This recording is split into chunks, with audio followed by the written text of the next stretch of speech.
Shalom Bapak Ibu Saudara. Kisah ini adalah lanjutan pada bacaan kita hari Minggu yang lalu ketika bicara tentang berbagai hal yang dialami umat Israel di tengah masa mereka melakukan perjalanan menuju ke tanah Kanaan. Hari Minggu kita bicara tentang keajaiban air pahit menjadi manis. Kita bicara tentang kuasa Tuhan yang ajaib sebelumnya, tentang laut terbelah menjadi dua. Hari ini kita menemukan hal yang menarik, yaitu tentang embun yang dibahasakan dengan, kalau saudara baca bacaan sebelumnya ya, roti bagaikan hujan turun dari langit, dan disebut dengan mana di ayat 31. Kalau Bapak Ibu baca sebentar, dari ayat 1 pasal 16 sampai kemudian ayat 24 yang tidak kita baca, Bapak Ibu akan menemukan ketakjuban orang Israel ketika menemukan pertama kali di pagi hari barang itu. Ini apa? Itu sampai mereka tanya gitu, ini mana? Ini roti yang aku beri, kata Tuhan melalui mulut Musa, itu disampaikan. Yang membuat takjub Bapak Ibu ketika mereka mengecapnya, lihat ayat 31, rasanya seperti rasa kue madu. Jadi ini roti yang rasanya seperti kue madu, warnanya putih seperti ketumbar, ayat 31. Nanti saudara baca ayat 32 sampai 36, Bapak Ibu akan menemukan hal yang menarik. Saya baca ayat 32 sampai 36, adakah sampai hari ini barang itu? Karena ternyata di ayat 32 sampai 36 mereka disuruh simpan untuk abadikan, untuk tunjukkan dari generasi ke generasi bahwa Tuhan pernah memelihara mereka dengan roti yang disebut mana itu. Jadi pas baca ayat 32 sampai 36, ada enggak ya, masih ada enggak ya generasi yang berhasil menyelamatkan itu dari perang demi perang kemarin, dan barang itu masih ada. Itu menarik loh Bapak Ibu, andai kata itu masih ada dan bisa disaksikan sekarang. Catatan saya yang pertama itu. Yang kedua, ini dia, takjub toh dapat barang itu bisa jadi membuat mereka rakus. Rakus itu berarti enggak puas dan ingin lebih. Efeknya, tolong baca ayat 26, 27 dan ayat yang ke-28. 26-27 itu di hari Sabat enggak boleh mereka panen itu barang. Tapi Alkitab mengatakan ada saja yang ingin coba. Ada enggak ya? Rasa takjub, nikmat menggoda mereka untuk ingin dapat lebih, walaupun harus melanggar perintah. Ini catatan saya yang kedua. Dari rasa ketakjuban itu, ingin beroleh lebih, serakah, walaupun harus melanggar perintah. Ini yang terjadi di bacaan kita. Mereka berusaha dapat. Kalau dibilang kepala angin, kalau dibilang keras kepala, tegar tengkuk, ini sudah bangsa ini. Bukannya bersyukur, tapi sebaliknya. Yang ketiga, kenapa saya bilang bukannya bersyukur? Ternyata Tuhan bilang begini, hari ke-7 jangan kalian ambil, sebab pada hari yang ke-6 saya kasih 2 kali lipat. Waktu engkau panen, kalian akan dapat 2 kali kebutuhan. Mengapa? Untuk kebutuhanmu di hari ke-7.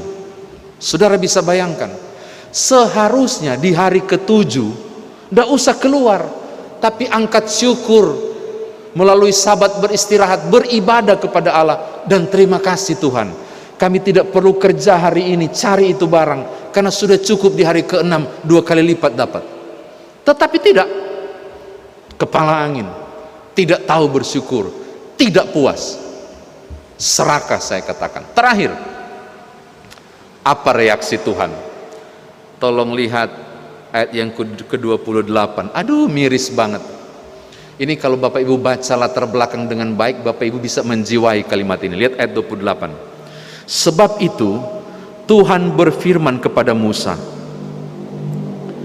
berapa lama lagi kamu menolak mengikuti segala perintahku dan hukumku?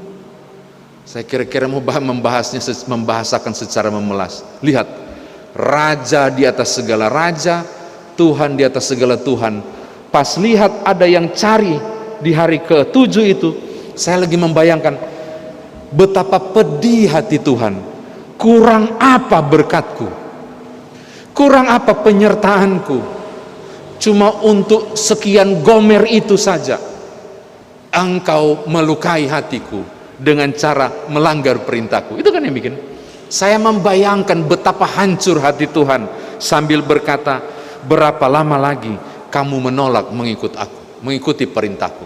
Saya kira demikian firman Tuhan ditafsirkan bagi kita. Nah, sekarang bagaimana saudara dan saya bawa firman Tuhan ini dalam kehidupan beriman kita? Bapak Ibu, yang pertama,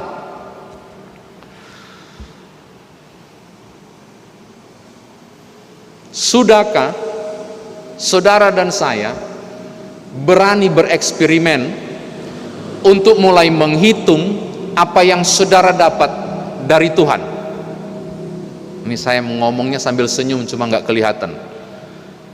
Bisakah saudara mulai merumuskan, adakah yang bisa saya hitung dan perhitungkan ulang apa yang saya dapat yang Tuhan kasih? Saya mau jawab sendiri. Tidak ada seorang pun yang dapat menghitung berkat yang Tuhan kasih, termasuk jumlah detak jantung saudara, berapa cc oksigen yang saudara hirup, itu dari Tuhan, dan segala hal. Pembuktian bahwa Allah ada menyertai, pembuktian bahwa Allah ada menyediakan, pembuktian bahwa engkau sekali-kali tidak ditinggalkan Tuhan. Lalu Israel dengan ponganya di hari ke-7 cuma untuk segomer itu barang itu mereka cari dan melukai Tuhan. Hal yang pertama saya bilang begini, hati-hati Bapak Ibu. Yang saudara dan saya buat adalah belajar bersyukur, puas untuk apa yang saudara dapat, segera tikang lutut dan angkat puji dan hormat. Terima kasih Tuhan. Itu lebih tepat daripada engkau melanggar perintah dan kehendak Allah karena terpancing nggak puas dan ingin dapat lebih. Saya mau bilang bukan berarti mengambil lebih nggak boleh, bukan. Saudara silakan berupaya sedapat mungkin, tapi hati-hati, serakah itu, ini yang terjadi di sini, serakah dan melanggar perintah Allah. Saya mau katakan hal yang pertama, belajarlah melihat apa yang ada dan kemudian mensyukurinya, supaya engkau tidak tergoda sambil melanggar hukum, mengambil yang bukan hakmu. Hari ke-7 bukan hakmu, sebenarnya kan begitu, tetapi Israel melakukannya. Saya mengatakan hal pertama, Bapak Ibu, belajar bersyukur untuk apa yang saudara dapat. Ini hal yang pertama. Yang kedua, hari ke-7 jangan kalian cari, hari ke-6 batasnya. Nanti saya kasih 2 kali lipat. Saya suka bagian itu. Saya mau katakan kepada saudara, pada saat manakah Tuhan kasih makan mereka dengan roti mana? Saya mau bilang, saat pagi. Di jumlah yang bagaimanakah Tuhan pelihara mereka? Saya mau jawab, di tiap hari. Pas tiap pagi mereka dapat tiap hari. Saya mau katakan, Allah memelihara Israel bukan 1 minggu, salah. Allah memelihara Israel bukan 40 hari, salah. Allah memelihara Israel bukan 40 tahun, salah. Tapi Tuhan memelihara Israel per hari, tiap hari ada itu barang, kecuali hari Sabat. Model cara Tuhan pelihara saudara, hari per hari berkatnya selalu ada. Ini dia. Maka sangat penting hari per hari pun saudara bersyukur, hari per hari pun belajar taat, hari per hari pun belajar dengar-dengaran. Itu dia. Kalau Tuhan pelihara saudara hari per hari, Tuhan pelihara roti mana itu hari per hari loh, kecuali hari ketujuh. Maka ini memberi indikasi cukup kuat, tidak ada satu hari pun yang Tuhan tidak pelihara saya dan saudara, termasuk Israel. Tapi hari ketujuh kami enggak dapat, karena hari keenam sudah dapat dua kali lipat. Hal kedua saya mau katakan ini, bahwa sangat penting untuk melihat pemeliharaan Tuhan terjadi tiap-tiap hari. Nah, sekarang bagaimana saudara mau bawa bagian kedua ini, firman Tuhan ini, dalam kehidupan beriman? Saya mau katakan begini Bapak Ibu, karena itu janganlah kamu khawatir tentang apa yang engkau makan, engkau minum, engkau pakai. Itu hal kekhawatiran. Tuhan Yesus bilang begini, kesusahan sehari cukuplah untuk sehari. Kenapa?